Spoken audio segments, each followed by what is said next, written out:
Now, what happens when the alcoholic in your family passes away, or as a family member, you divorce yourself from the situation, or you divorce them because they're a spouse? In other words, the alcoholic is no longer in your life either through disassociation from passing away or from divorce. What happens after that? How do you go on with your life? How do you grow from the experience? How do you absorb what you learned? And what can you take with you on your journey as you continue down your own life?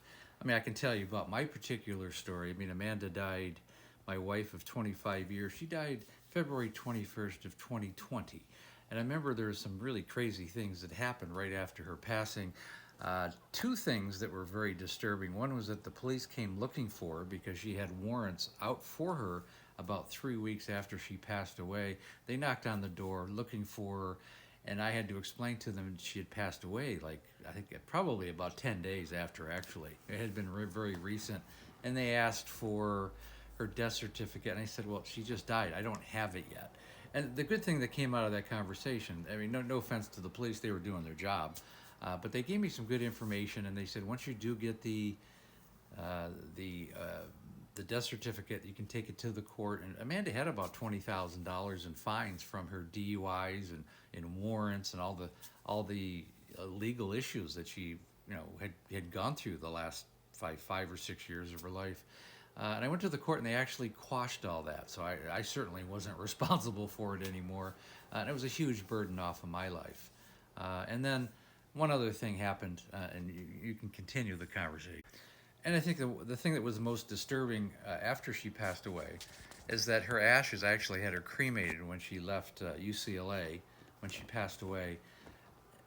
And they were delivered on my front porch. And I've made videos on this, but they were delivered just like it was another package, and it said human remains do not leave. And it was just left like it was some UPS, United Postal Service, or Amazon, or some other carrier. It was just left like it was another package.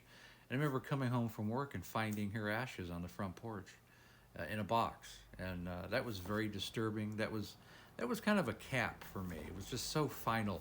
And I can remember walking in the house, and at this point, my son was at college, and I was essentially, all of a sudden, I was alone, and a lot of the people that had been in Amanda's life and my life, really had kind of distanced themselves from us because of her.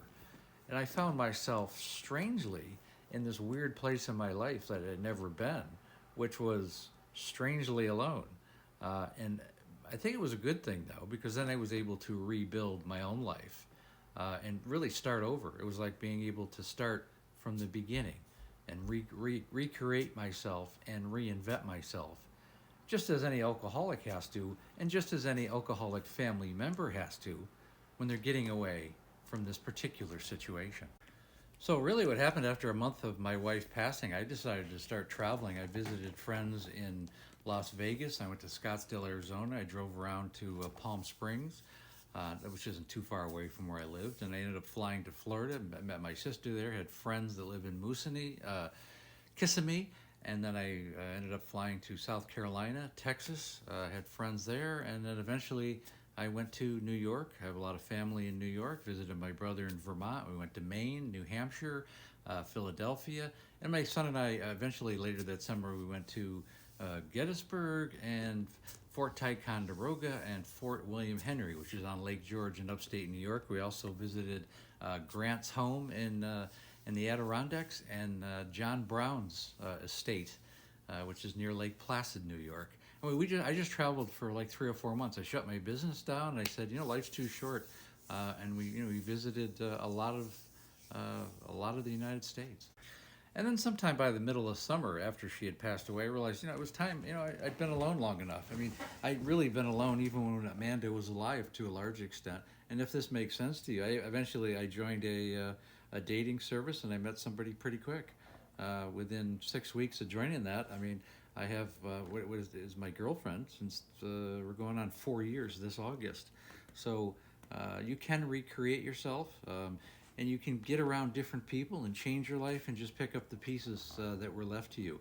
As difficult and as great as the hardship was, Every day is a new day. And if you've had any kind of similar situation in your life, just realize that there is life after alcohol use disorder in the family. And there is life even, if you're an alcoholic yourself and you've escaped this, there is life. And it's worth living. And that's the greatest message I can give you with this particular video. And again, if you would like, share, and comment, we also have the Facebook group. There's an alcoholic in the family. And again, if you want to work with me one-on-one, there's the coaching program. You can get it. You can find it in the calendar link in the Calendly link in the link tree.